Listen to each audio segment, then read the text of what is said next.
are we all going in such a hurry?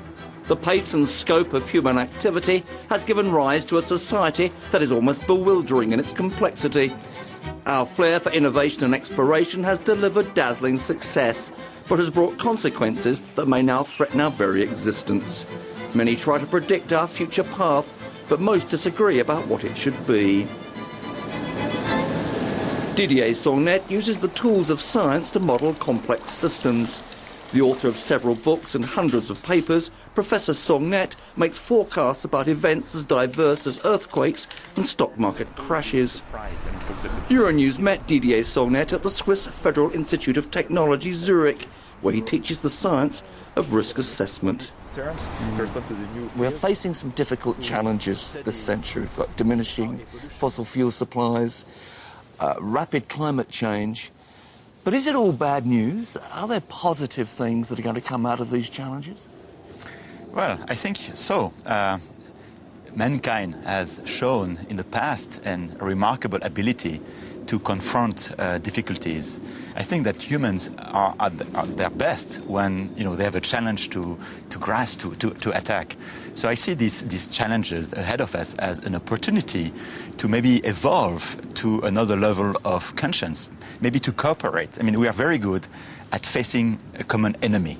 So if we are able to cooperate and to face this challenge, we can really evolve to a new level of conscience. So that's a great opportunity, I think. To change, to encourage change. Yeah, to encourage change. And of course, humans have this bad habit also of refusing change, to be forced to change when, with a kind of gun in the back or confronted by great difficulties. But once there is a tipping point that is reached, then we show great adaptivity. We have to change our way of behaving. Probably, yeah. And we will be forced to do it. And we see signs about, for example, the oil price and so on. Yeah. We are going to be forced by the scarcity of the resources to evolve. And this would be a good thing, I think. The changes that we're seeing now, the rise in the price of oil, etc., the reduction in fossil fuel supplies, are these just the beginning? Are they going to accelerate? You've said they are. There's going to be a regime change. I mean, you say this is not necessarily catastrophic, but it certainly sounds catastrophic. Yeah, it is bad at the short time scale, if you like, in the sense that it's already forcing us to think about alternatives, or changing our style of life. It's true that if you live in LA, Los Angeles, California, where everything has been built around the tradition of cars or driving, you can't walk, you have to need this mode of transportation, then indeed you have to have creative ways of solving the problem of not using cars anymore. So you have to adapt, and adaptation is always costly initially. But this is an initial investment for probably a better evolution in the future. I'm going to ask you now to give me some predictions for 2050, where you say might be a big tipping point. Fossil fuels will be, fossil fuels by then may be too expensive to burn, in fact.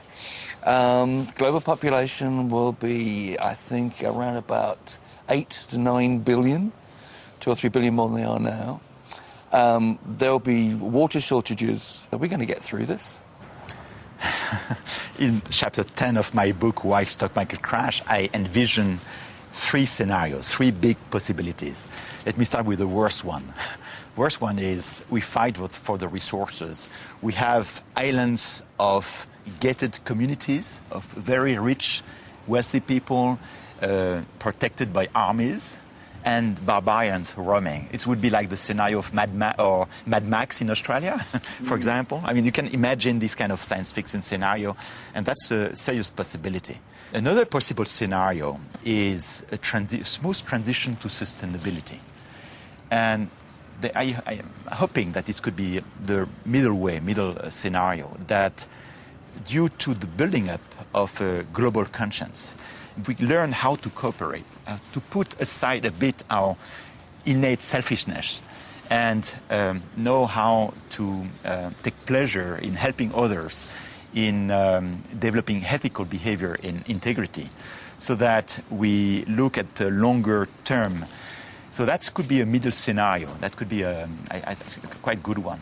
Now, another one, if we are more optimistic, there could be a lucky, or some lucky evidence, like fundamental discoveries. I mean, this could be like the Joker. We could, for example, invent new ways of transportation to other planets.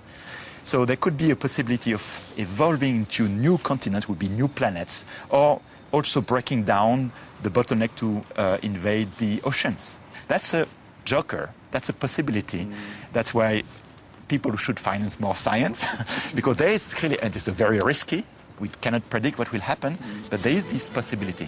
I would not bet all my money on this, of course. I would go through to the sustainability path, but there is this golden egg, this possibility of very surprising outcomes.